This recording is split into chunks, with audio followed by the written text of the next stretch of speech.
Okay, so we are officially live on social media. Today is Thursday, February 3rd. This is Reflection Artist Live number 61, coming fresh out of Mobile Tech Expo from the weekend. And who we have on today is our special guest, Joe Kimball from, Kimball's Hands-On Detailing. I want to say Joe Kimball's Hands-On Detailing, but no, it's a family-oriented business. He's been in business for 30 years or 30 plus years. And you may recognize his face. He's been in the industry for a little over 3 years now on the industry side and going to events and stuff like that. So he has a lot of knowledge, a lot to bring to the table. Really cool cat. Love talking with him. But want to get to know who Joe is. For those of you that watching, listening, whatever the case may be, may have seen him, didn't get an opportunity to chat with him. This will let you know who Joe Kimball is and who and what he's about, of course, and his business side of it. So Joe, thank you for taking the time out of your day for being on. Much appreciated on behalf of Buff and Shine. So tell me, how did you get into the wonderful world of detailing all the way back to your adolescent years? I can remember the first time growing up, I didn't have a lot of guidance from my parents and whatnot, but I've always had a fascination with cars. And I can remember one day going through our garage and I found this old Black & Decker grinder deal. it was I think weighed like 500 pounds and it had a polishing pad on it. So I thought, you know what? We had this old 1975 Ford pickup sitting outside. I'm like, I'm gonna go polish that thing. I had no polish. I just got out there. I ruined the paint, but from then on, it kind of grew. I never really did it as a career. I was always it was a passion, just a hobby. Construction was actually my number one deal, but unfortunately in 2007 I had a 1,600-pound beam fall on my leg, pretty much destroyed it. And I had to find something to do. And now that beam, was that just a crazy freak accident? Was there something that could have stopped that from happening? I mean, if you don't mind, just there was something that could have stopped that from happening. It was I was working here in Washington. We got a few, we're on the water, so we have a lot of islands around. And I was working on Vashon Island, is what it is. And the company I worked for didn't want to pay to have a large crane brought over to set this beam, so they hired a bunch of townies, guys on the street corner in town, to come pack this beam around this house to set it. And that's kind of where it all started. We were packing this beam around the house, and I think there was probably 20 people, so 10 on each side, and the guys in the front dropped it, so the front of the beam hit the ground, catapulted up in the air. And there was actually 2 high school kids in front of me that were just standing under this beam staring at it. So I reached over, put my arm around both of them. As I pushed them, my leg just happened to be under the beam as it came down and folded my leg in half. Oh, shit. Yeah. I can only imagine the excruciating pain at the moment. I don't remember it. I blacked out. The pain was so bad that I blacked out pretty much. I don't remember much until I was in the hospital and they were fixing my leg. Well, now obviously you're put back together and you're moving forward. Oh yeah. Yeah. So Cody's actually the one, to be honest, he's the one that started the business. He came back from college and he went to work in a call center and he hated it. I mean, he was working for a company called True Blue, and it's a staffing agency. And the department he worked in was, he dealt with a lot of blue collar workers. I don't want to use the term uneducated, but they don't understand electronics and technology, and how everything now is going to being done on the internet. And these guys would just call and just rip him apart, yelling and screaming at him. And at first he'd come home and he's like, he'd complain about his job. And I'm like, Kody, it's a job. Battle through it. We all work at places we don't like. Yeah. And it just got worse. And I could see a lot of depression kind of setting in with him. He hated it. So I've never told my kids to quit anything, but that one, I said, Kody, it's time to quit. So he left there, and we started working on detailing our own cars out in our garage, and then the famous the neighbors driving by yelling, "Hey, my car next!" And so we do the neighbor's car, and then before too long, it was our immediate. We lived in a gated community. It was a lot of the community members, and then it just exploded from there. And we were working dirty. We weren't licensed. We weren't insured. And finally, one day, Kody was like, "Dad, some of these cars we're doing, they're getting expensive, and if we screw up, we're gonna lose everything." And he went downstairs one night, comes back up about an hour later, and he's like, "We're licensed and insured. We're now a full business." So, and that's kind of where it all really started from. Nice. Very nice. Yeah. What was your take on that? Were you excited? At first, it was being a detail. I've always wanted to have a detailing business, but I just never knew how to really get into it, which is kind of dumb because I had a construction company years ago. Yeah. But I didn't know where to start. And when he came up and he said we're now a business, it was like, well, all right then, let's move forward. I took a lot of my retirement money, and I said, if we're going to do this, we're doing this right. We're not going to buy cheap equipment. We're not going to buy cheap products. We're doing this right. So, but the funny part, I look at pictures of cars that we did when we first started and cars now, and I have to ask myself, how in the hell did we stay in business? I mean, we did good work, but it was not that good. Yeah, but think about it though. I mean, you take the idea of traditional wax, right? The washing, the claying, the waxing, the car gets done, the customer's completely just happy as can be because it's clean, shiny, and protected. Fast forward to this day and age where we do all this correction and coating, the customer still has the same acknowledgement of the clean, shiny, and protected. They just on a different level. So it's just, personal preference. There's still a great category for those that just like the wash and wax, even though it's not as in depth as what we're doing now, cosmetically to say. Yeah. I remember, back in the day, the can of Mother's Carnauba wax and hand applying everything. It's like, oh my Lord. Oh yeah, I used plenty of that in my Barrett Jackson days when I was working for Mothers doing those shows. We used to use a lot of the traditional can wax and the Carnauba. We had, it had its application purpose, and man, that stuff made those cars shine going across that block. That's for sure. Oh yeah, most definitely. Now, as far as, once you got into business, when it was official, you were just doing work basically out of your garage at that point. Is that correct? Yeah, we were working out of our garage. We did that for about 4 or 5 months, and it got to be a little bit stressful because there was no separation between home and work. And yeah, people that we don't know.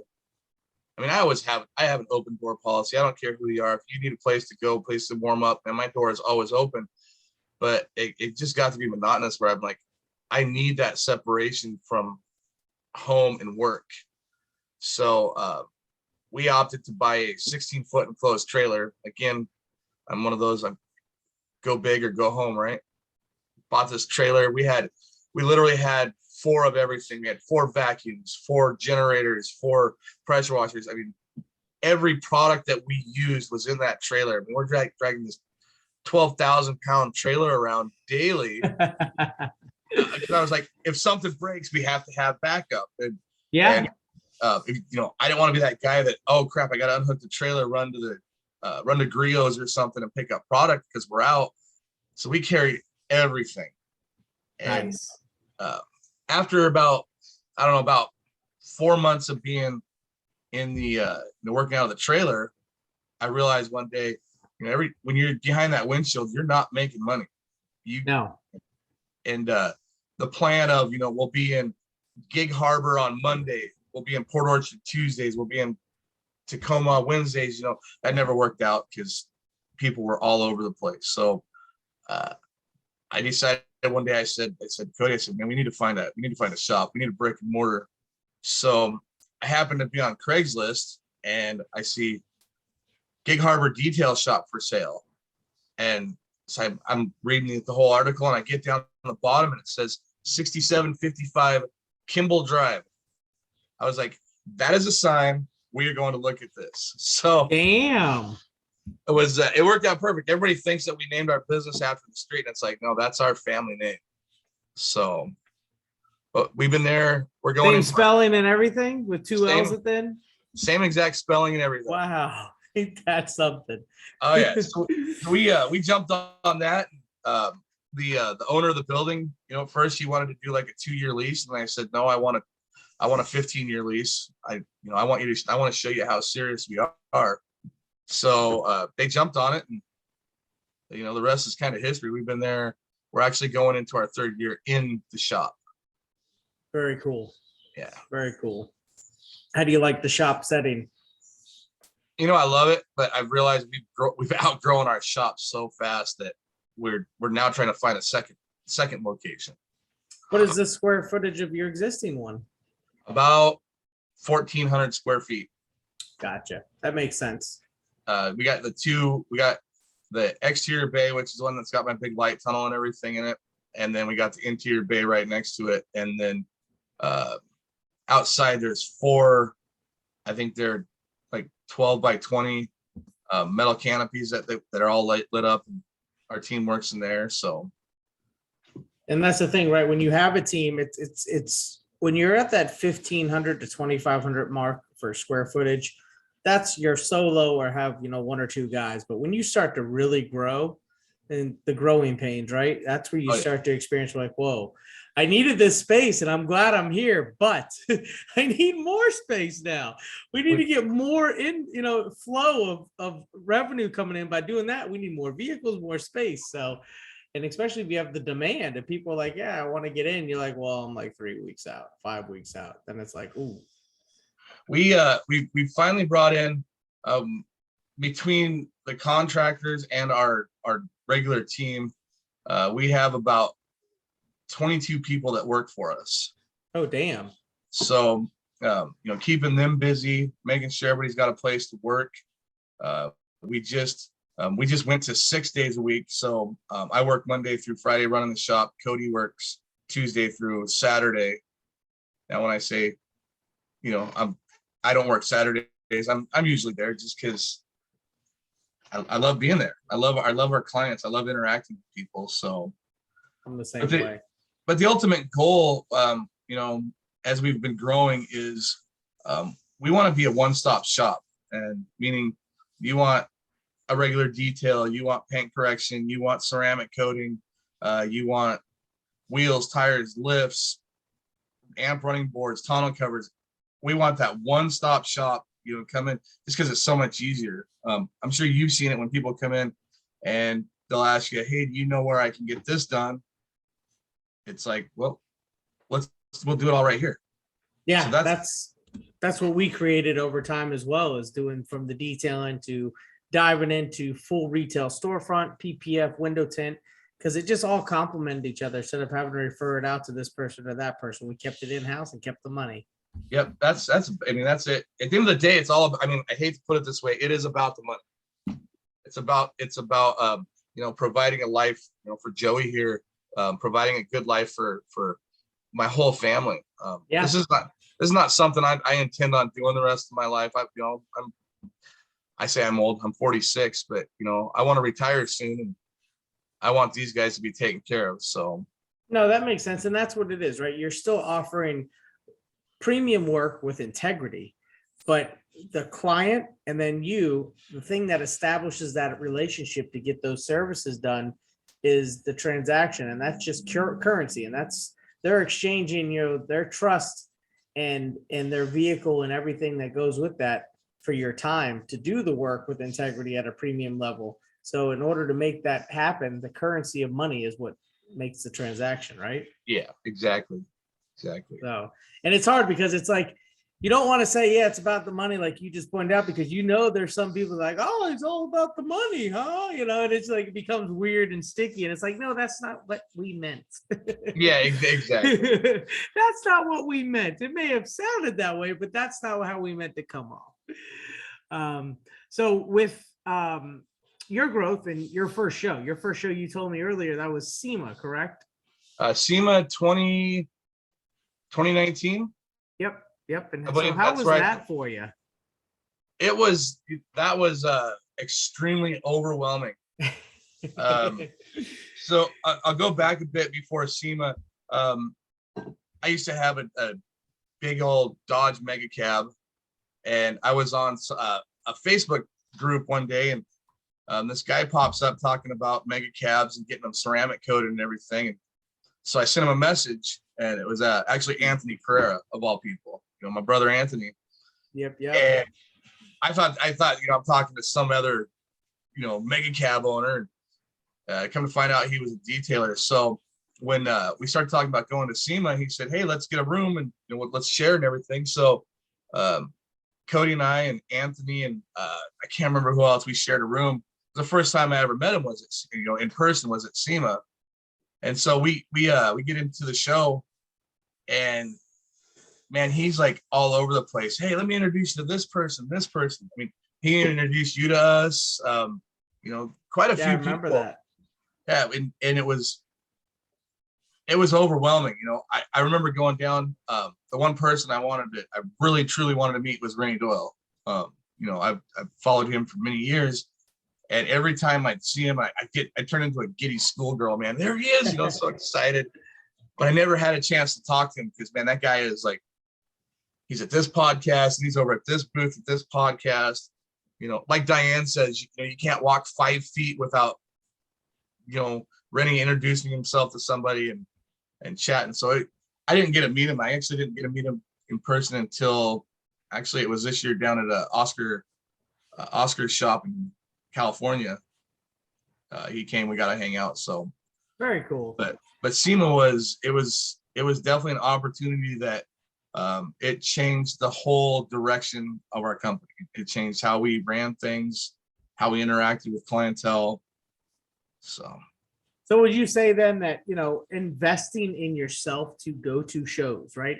Obviously, SEMA didn't have any educational avenues, which is also extra value to a show, like other shows like Mobile Tech, SDC, where they have classes. But the networking aspect of just getting out of your element to go meet people and or network with all these manufacturers, brands that you work with in the industry you love, that's a game changer. Am I right or am I wrong? Oh, it's a total game changer. SDC, I really didn't do any training courses there. Again, it was all about the networking. Yeah. MTE was the first one where we actually got into a classroom setting and actually did the training. And every class that was offered was so extremely valuable that you're exactly right. Detailers need to invest in themselves and actually attend, SEMA. SEMA is more about the networking and partying. Yeah. SDC, a lot of education and networking. MTE, a lot of education and networking. And the what you can bring back from those shows and share with not just your clients, and I mean, you're sharing it with your employees, your team. It's well worth the money spent. Yeah, no, and that's what I love about Mobile Tech. I mean, you've got the biggest names that that provide their time, you know what I mean, to go in and have these classes at an hour at a time. Some of them were doing the whole day. You had like Mike Phillips had a whole day wrapped up into education day at the same room. The Rupes guys, Todd Helm and Jason Rose, they had a whole day wrapped up. But names like that, Rennie, Jim LaFever from Dr. Beasley's, I mean, all these major players, to say, manufacturers, are able to basically donate their time for that day to just give back to the detail community as a whole. And they're all, just super educated in the space of what they do, whether it be business, product development, or process. I mean, just all of it, being able to fine tune you as an individual. Exactly. I hear, I talk a lot with everybody. I just enjoy talking, and I hear a lot of detailers out there, man. None of these detailers will ever talk to me. It's not worth my time. They won't talk to me. Well, I can tell you that after going to SEMA, STC, MTE. That's the biggest lie any detailer, any business owner can tell themselves, is that nobody wants to help them.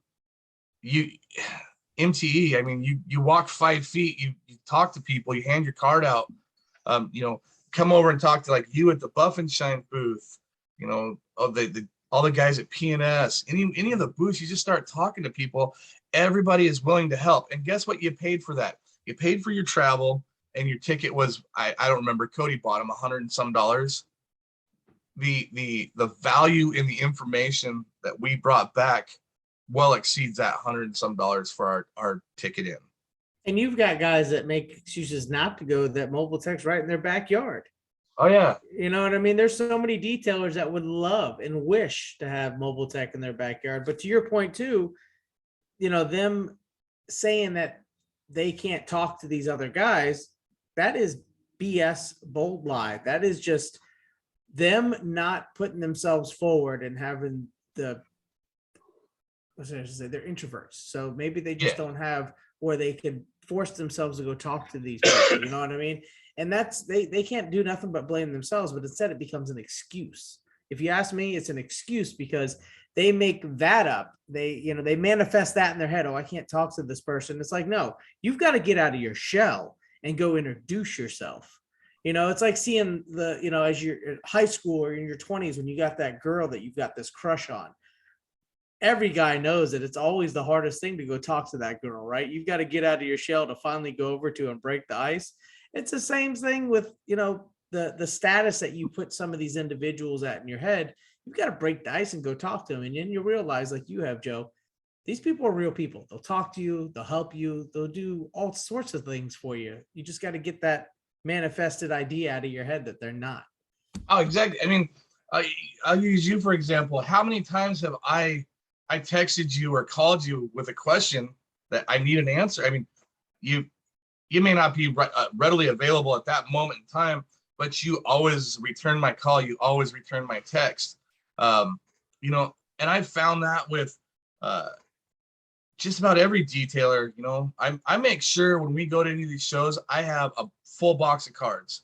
MT, I handed out probably 400 cards, and I always tell people, this has got my cell number, this has got my shop number, it's got my email. You ever need anything, whether it's about a vehicle you're working on, whether it's about a problem with your kids, I don't care. Call. I'm always here to help. And I hear the same thing. You said it to me at SEMA 2019. Here's my card. Here's my number. I still got your card sitting on my desk. Here it is. I mean, now you're my phone, but I always have those. It's always helpful to get out, network, because these guys are always going to be there to help. Yeah. The better you are, the better I am, and the better they are, the better we are. We make this industry as a whole a big success. Yeah. No, that's the only thing we can do is we can work together on it, and some don't choose to do that, which is, so be it. That's their own issue, I guess. Don't really have much to say on that. Yeah, that's a struggle, because I love helping everybody. I've really had to step back and look at how I help the people in the industry in our area.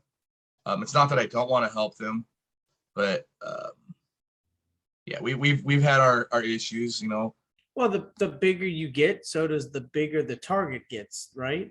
Oh yeah. The more successful you get with things you do and opportunities that come your way, and you may not rub anybody the wrong way, but people see that you get these opportunities and they don't, and then they become haters. Exactly. And we're also at a spot in this industry where I watch this daily through social media. There's so many guys out there that their business is doing good and everything, and all of a sudden they become a marketing person, and they put themselves out there. Then you get these guys that are new to the industry, or the guys that are struggling, guys and gals that are struggling, and they look and they see, well, look at what Justin Lobato's doing. Look what he has. I want that. Look at what the Kimballs have. I want that.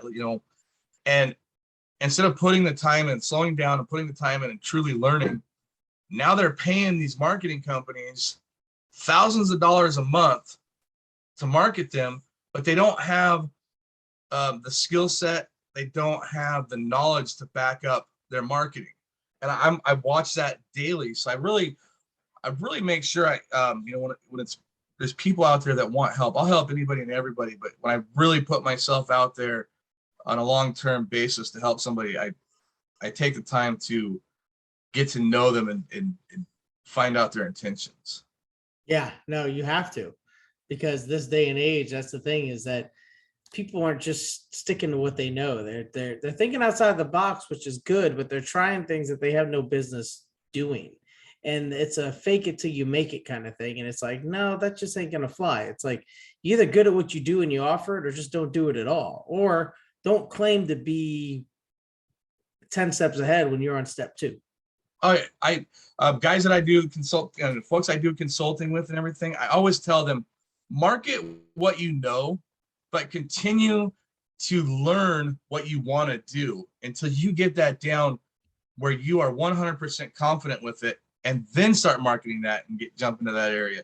I watch guys, and I'm not dogging on any one person, but I watch these guys that they'll go to a one-day paint correction class, and they'll get shown a little introduction to wet sanding, and they go back home and they jump on that Porsche 911 or whatever. They start wet sanding.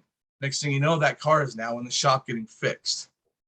But it's people want, they want instant gratification. They want whatever the bigger guys have, and they want it right now. They don't want to take the time to slow down and learn it. Yeah, there's that gap, right? There's point A to point B. Point A to point B may 6 months or 6 years, but there's still point A to point B. You can't buck the system in regards to that. Oh yeah. I use, PPF. PPF is huge now. And these guys will go take a 1, 2, 3 day training class, again, an introduction class. And then they go right back to their shop, man. They're on their computer. They're marketing it that, they're the greatest PPF guys out around. Trust me, I know PPF, but I don't know it well enough to actually jump on it myself. I have a hard time taking a knife and sticking it to a car that's got a $100,000 paint job. I'm not going to do it. It's definitely not a inexpensive startup like detailing. You have to come to the table with a good chunk of change when you want to do PPF right. And that's anywhere, I would say, from $7,000-$8,000 minimum on up to 15, 20. You know what I mean? So you've got to have some cash stored away that's ready to go on that kind of scenario. I mean, it's cool to look online and be like, yeah, I do this too. But it's like, but do you really do it? Yeah. Do you really understand what you're doing here? Yeah. So. Yeah, no, I see it all the time. Same thing goes with training. You get guys that are into detailing that detailed a couple years. Now they've linked up with, a mentor or a company or whatever the case is. That's been kind of, they giving them the attaboy kind of scenario where they've been doing a good job and they feel good about it. Now all of a sudden they want to start mentoring and training people or giving them business information. It's like, what success do you have to offer to somebody else? Like, that's the blind leading the blind, like literally. I'm not gonna lie, I was that guy at one time. It was like, oh yeah, I can teach you all this stuff. I can teach you. And then I really I had to sit back and really think about it, and was like, am I truly in a position to teach this? We just started about 2 months ago. We started the Detailers Network group. It's on Facebook, and it's a weekly Zoom call every Thursday at 5 o'clock Eastern, or 5 o'clock Pacific Standard Time. And I don't. Yeah, we set the group up, but I really don't get in there and start giving a lot of advice. I bring people in that have been in the business, that understand how to effectively teach the business side of what we do. And the reason I started that was because of people like me back in the day, where I was like, I can train them. I didn't have the credentials to back any of that up. But I bring in people that truly know. It's to help the smaller guys grow. Yeah, and there's nothing wrong with getting involved with training, but like I mentioned earlier, it's one of those things. Just own your position at doing it instead of making it seem like you're offering or doing more than what you actually can. Yeah, exactly. Exactly. I think that's the hang up, right? It's like guys will, yeah, I can help you, based on what I know, I could try to get you there. That's one thing. That's just honesty. Then you get other ones like, oh man, we're gonna kill it. We're gonna show, I'm gonna do this for you, I'm gonna do that for you. And it's like, how? You haven't done it yourself. What are you speaking from? A book you read? A video you watched? I mean, well, tell me, how are we gonna do this? Where's the formula to that? Oh, the good old videos, man. You just touched on another one. Woo. Yeah.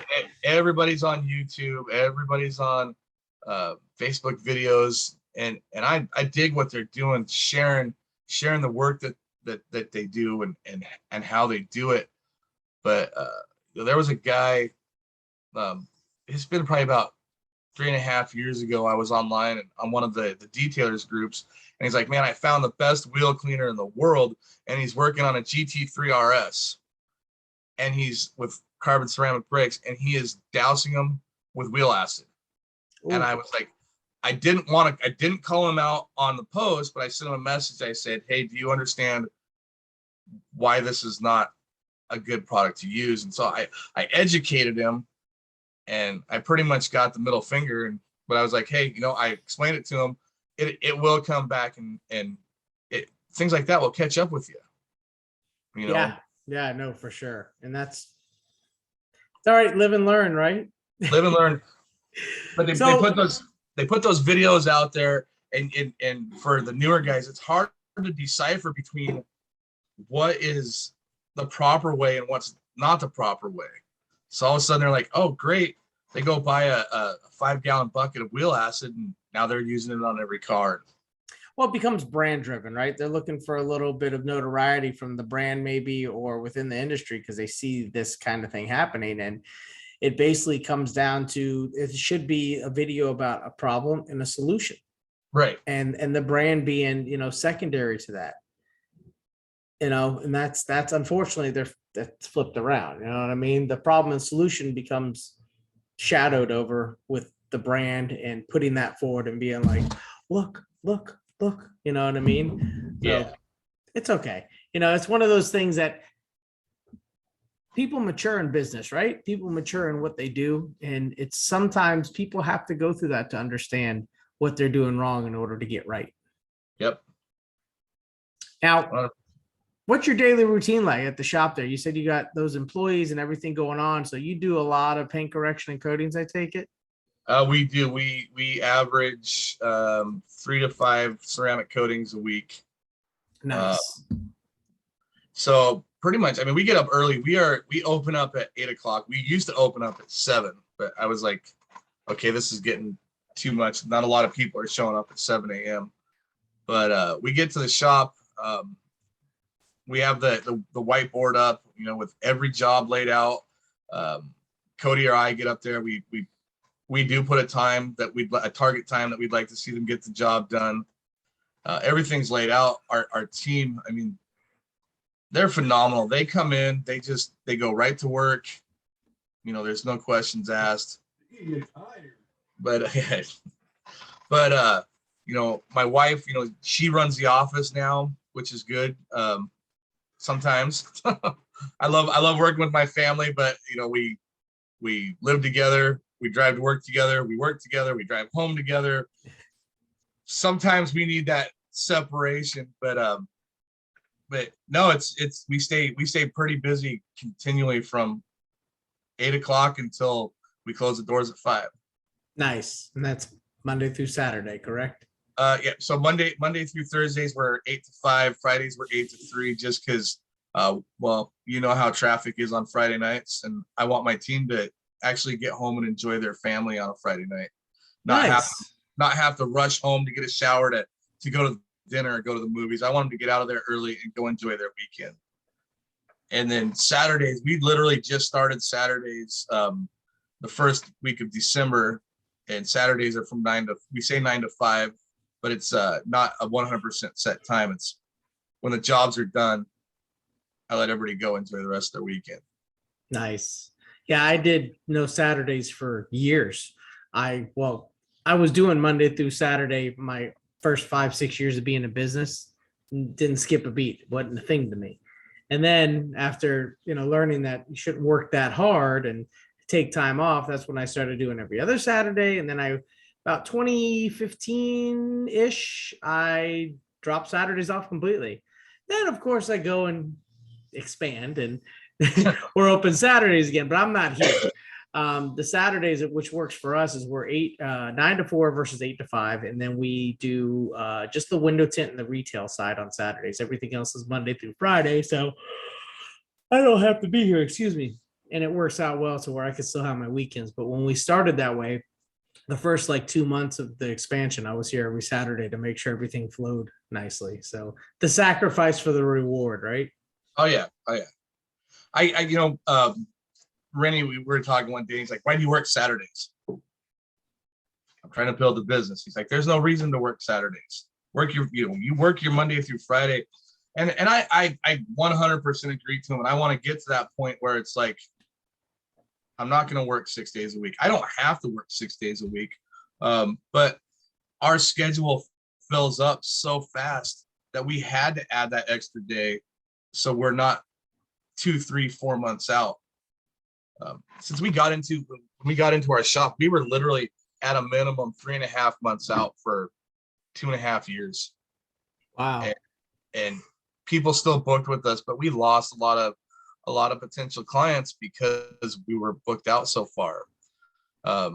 After building our team up, now we're consistently about a week and a half to 2 weeks out, but that fills up every day. My wife is fielding anywhere from 20 to 60 calls a day, and Damn. she's good at what she does. It didn't take her long to learn the industry, but when she came from she was a sales manager for a hotel, and when COVID hit, that kind of went to the wayside because there's not a lot of big conventions, there's not a lot going on. So she came in, and her sales knowledge she is very good at what she does. Very cool. So, now, do you do deposits for all those that you're taking in? We do. Okay, do. That was good. That was something we started back a little over about 2.5 years ago, because we were having no shows, cancellations continually, and especially being 2 to 3 months out. When we weren't taking, all of a sudden,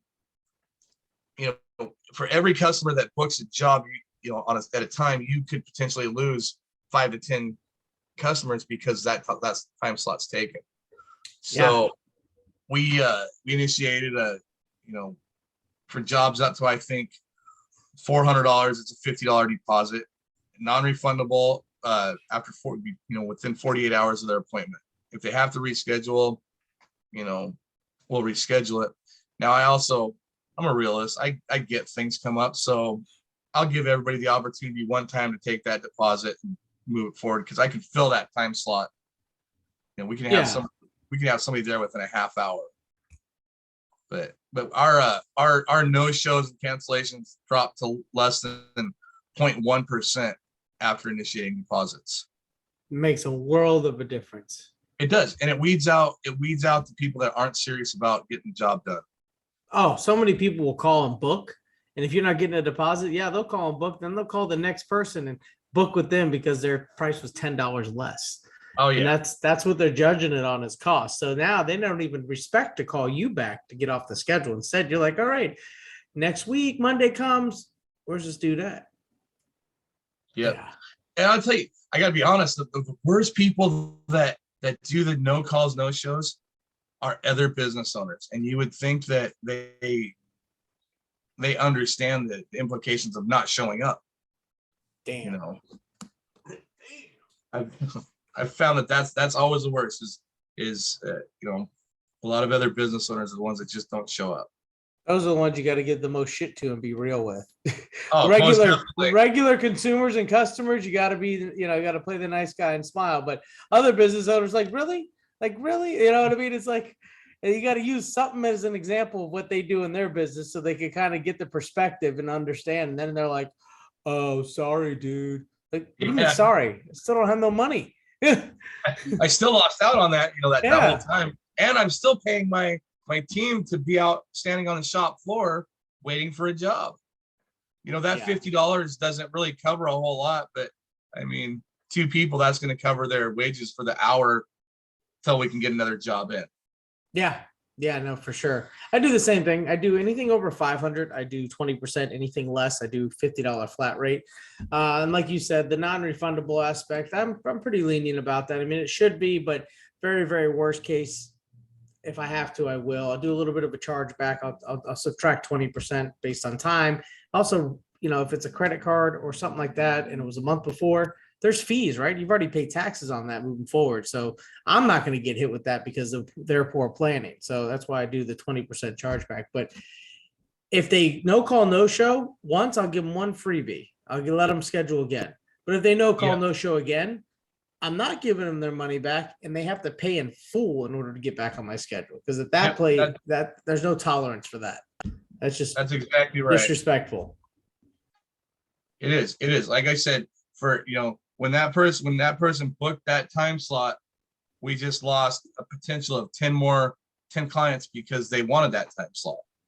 And when you're booking out, you got people that are waiting to get on that would beg and pay in full to get on the schedule. And then you've got a fool not wanting to pay forward and put a deposit down or mess with your schedule and basically BS you to get on it. Yeah, exactly. Exactly. So moving forward with everything in this year, I mean, we got past Mobile-TEC to start the year off. Next event's going to be Southern Detailers Conference in June. Will you be attending that? That's kind of yet to be determined. Okay. I really want to, but the worst part about SDC is that it is my daughter's birthday weekend every time, and I missed it last year, and I had the greatest time at SDC. I mean, giving out the Joe Kimball Humanitarian Detailers Award and all that, but it was really hard that I wasn't at home to celebrate my daughter's sweet 16. I was like, it broke my heart. I literally questioned, why am I here? Yeah. No, I missed my daughter's first real big dance recital on Sunday. So I get it. And she's 4 compared to 16. 16 is a sweet spot. You know what I mean? That's like, you can't miss that, right? No, so, yeah. And missing out on your kids, man. I tell you, Joey turns 19 tomorrow. Kody's 22, Allie's 17, or well, almost 17, getting ready to do her letter of intent for college, and the time goes by so fast that if you blink an eye, they're grown and graduated and gone. And then what? Yeah. And then what? That's the biggest thing. And then what? Because then you're not making babies no more. So you don't have nobody to, to truly like care about and spend your time with, to help them do things. It's like, now it's just like you. The last time you were you with nothing like that was before kids. Yeah, before kids, when you go out partying every week and everything. Now we're too old to even party.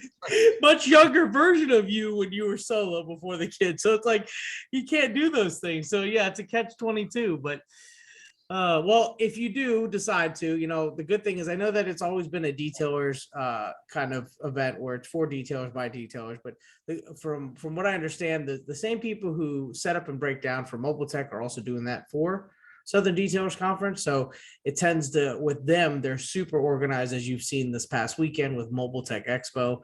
So I look forward to seeing how they set that up and break it down at the Southern Detailers Conference as well, with that type of organization. Not to say it was unorganized before, but this will really fine tune this show, and I think to make it something that's just as great as a Mobile-TEC, to say, but just more mid-year.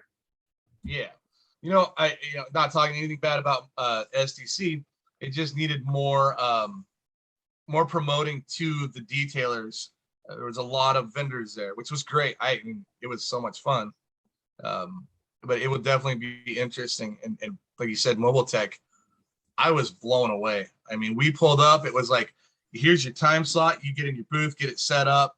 And before we even finished the booth setup, Kody was off doing training classes. And then we finished and I was off doing training. It was just, but everything was ran so perfect and Oh yeah. to the T on the time. It was like 5 o'clock was the IDA award ceremony and everything. It was like, boom, you're right in there. Oh yeah. Yeah. Everything was ran perfect. Yeah, they do it. They do it right. That's for sure. One of the main guys, his name is Sheldon, who helps run all that. He is definitely, I mean, he knows his stuff. He does it right. That's for sure. I got to give him a lot of props on that. Perfect. Now we're coming up on time, so definitely thank you. But any words of advice for anybody listening in regards to, it could be anything, business detailing, it could be personal, whatever, just to throw something out there for somebody listening or watching our podcast. Oh man, you know what? This is actually it's on a poster getting ready to go up on the wall, and I cannot take credit for this, but Bob Myers, last year I was watching the IDA awards online because of course nobody could get together, and I messaged him afterwards and I said, I would love to be a nominee, even just a nominee someday. I'd love to be up there. And he gave me the best advice that I share with the girls I coach in softball. I mean, everybody is one is, just remember to stay in your lane, focus on you, focus on your business, focus on what you're doing. Be honest with yourself, be honest with your clientele, be honest with your community and your family. That goes along with, don't market what you don't know, market what you do know, and do what you do know, but continue. And then the last thing is never stop learning. The day you think you know everything, sell your stuff, because I guarantee you don't, you're going to start making big mistakes. I like it. 100% agree. Yeah. Well, cool, man. Well, Joe, thank you. I appreciate you coming on, taking the time out of your busy schedule and your day to join us on the podcast. Of course, Reflection Artist Live, they're number 61. And, it's been great having all these guests, including yourself. So on behalf of Buff and Shine, we definitely thank you for taking the time out. And tell Joey, happy birthday. We're a day ahead. So big 19. I remember when I turned 19. I hate to say it, but that was 20 years ago. Oh man, it was a great year. I don't feel any different, but damn, man, enjoy 19, Joey. Enjoy every moment of it, because that, like your dad said, that shit goes quick, real quick. Oh yeah. I appreciate you having us on. This has been a lot of fun, and I, like always, man, I enjoy talking with you. And oh yeah, thank you for the $500 worth of Buff and Shine pads. Yes, and that's right. You were the winner of that raffle. Ironically, and I thought about it afterwards. I'm like, oh crap, he's on the podcast this week. It couldn't have worked out better. Oh, it worked out great. The video, I mean, in the video, I forget who was filming me, but I had that bucket over here flipping, and somebody took a video of me. I mean, I was like a concrete mixer.